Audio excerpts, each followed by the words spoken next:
Good day folks, we are doing a Calisto's peri chicken with our award-winning peri, product of the year 2019. We're going to show you a little trick because cooking should be fun and not hard work. We've cut the chicken, we've cleaned the chicken. Bottle, we're just basically going to throw it into here. You take the chicken, you basically massage the peri into it. We're going to put it in the fridge overnight.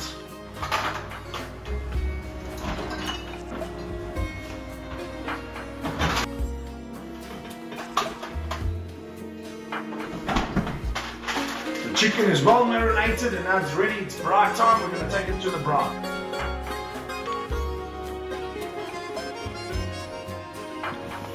You make a lekker Portuguese flat here. Calisto's peri chicken. Flavor is medium.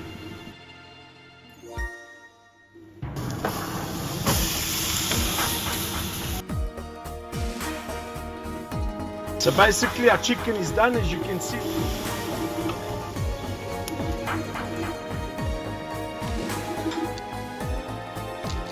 So now this is our perfectly cooked Calisto's peri Portuguese chicken with our award-winning sauce, the Calisto's peri. It's what made our chickens famous.